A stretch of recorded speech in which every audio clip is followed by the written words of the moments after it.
and Scott Walker have raised less than Bernie Sanders did.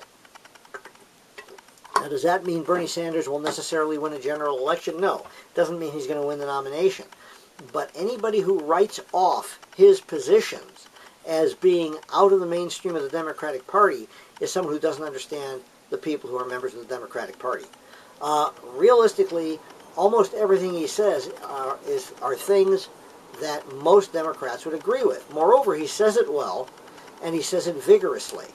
And I believe he could create enough enthusiasm in the campaign that he would actually do as Barack Obama did in 2008, bring out voters who otherwise might stay home.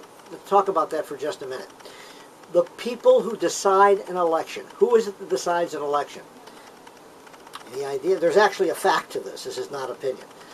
Who is it that decides elections? Is it Democrats? Is it Republicans? Is it old people? Is it young people? Is it independents? Is it libertarians? Okay, is it old? Did I mention old people? Okay. Is it smokers? Is it non-smokers? None of those people as a block are the people who decide the election. Okay? Young voters don't decide an election because young people typically don't vote. Old people do, and there are a lot of them, and they can perhaps swing a congressional district here and there, and a lot of votes in Florida and here in Arizona, but they don't decide elections either. You know who decides elections? The people who stay home. It's always the people who stay home. Now, I'm thrilled that Barack Obama won in 2012, and he should have, in my opinion. And he won a pretty solid majority of the votes in 2012, and certainly a mass number of electoral college votes. But the reality is Mitt Romney, the Republican standard bearer in 2012, caused a lot of, not independents, not Democrats, but Republicans to stay home. Okay, you don't have to agree with that, but if you look at the numbers, you'll see that the turnout for Republicans was lower than it normally is as a percentage of the registered voters, lower than it normally is in a presidential election. Why? All kinds of reasons. I can think of two right off the top of my head.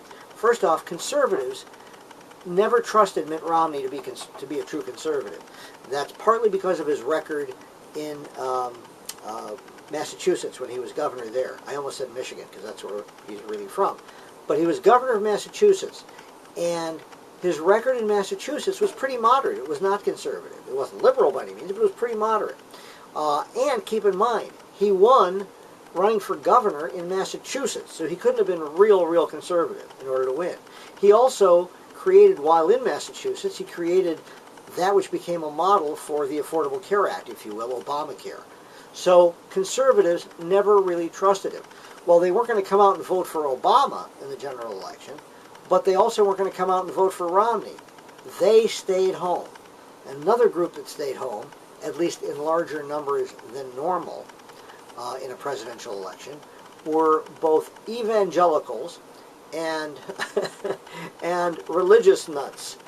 I was laughing because I was thinking of a negative comment to make about evangelicals, and I won't do that.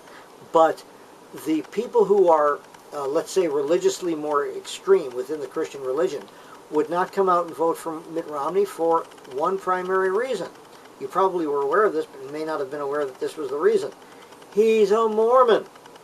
Evangelicals and extreme right-wing Christian nutcases believe, number one, that Mormonism is not Christianity. It's not part of Christianity.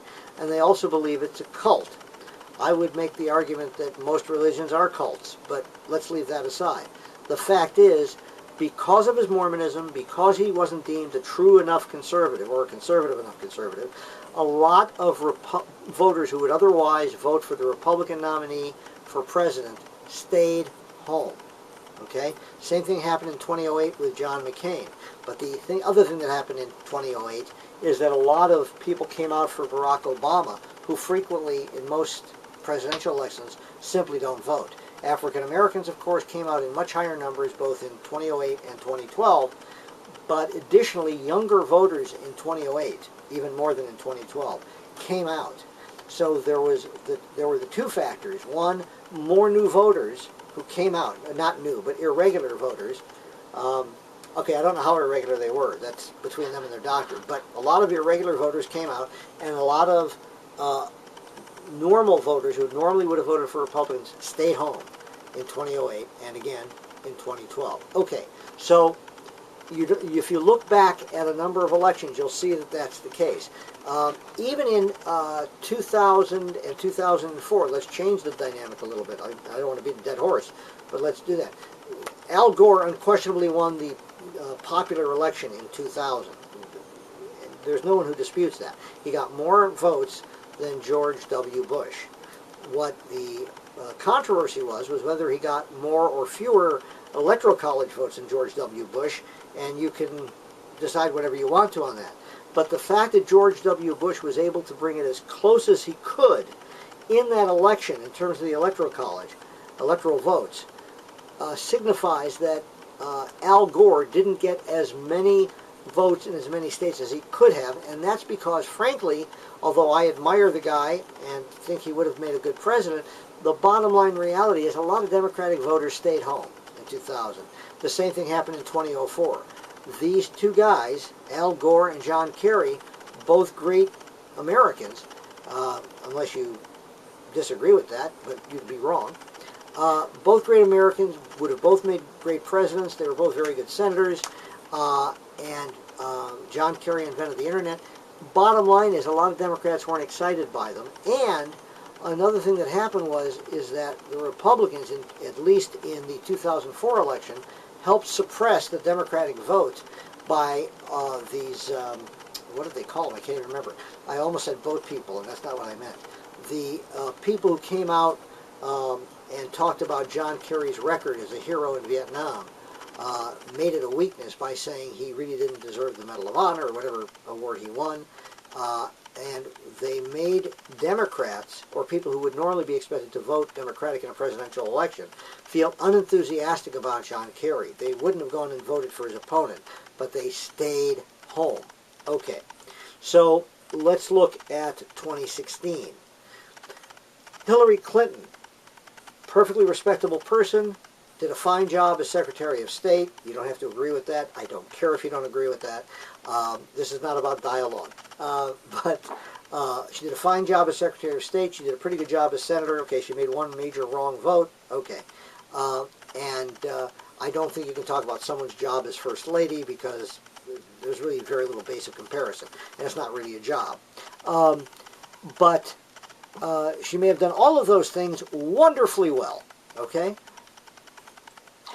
She might very well make a fabulous president. Or maybe not, but we don't know that. But let's assume that she would. The problem with Hillary Clinton, besides having a limitation on her sense of humor, the other problem for Hillary Clinton is that a lot of people, although they admire her and if they go to the polls will vote for her, a lot of people may stay home. Now, do I think that's going to be enough to make a difference and cause us to elect a Republican president if she is the candidate? No. But I could be wrong. And I hope I'm not. Let me try that again. I could be wrong, and I hope I'm not. That's what I'm trying to say. A lot of people who are are Democrats or would likely be people who could be persuaded to vote for the Democratic candidate for president may very well stay home, and that creates two problems. The problem, number one, is it could, though I don't think it would because of the demographics in our country now, it could cause the Republicans to win the presidency. Okay, that's number one. Again, I don't think that would happen, but it could. Two, and at least as important, if I stay home here in Arizona, or you stay home there in Florida, or California, or Minnesota, besides not voting for the candidate for president, you're also not going to vote for your candidate for Senate or a member of the House of Representatives. And I must tell you, and equally important, your representative in the state legislature. Why is that important? Well, lots of things. First off, the Democrats need to take back the Senate and the House.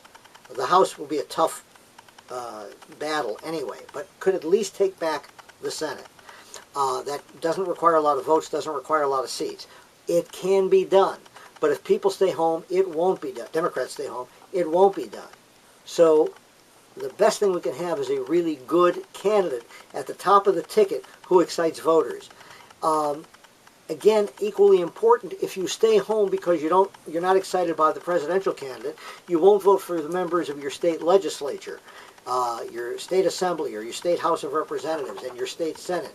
Why is that a problem? Well, in 2020, the people who are elected will be doing the reapportionment after the 2020 census.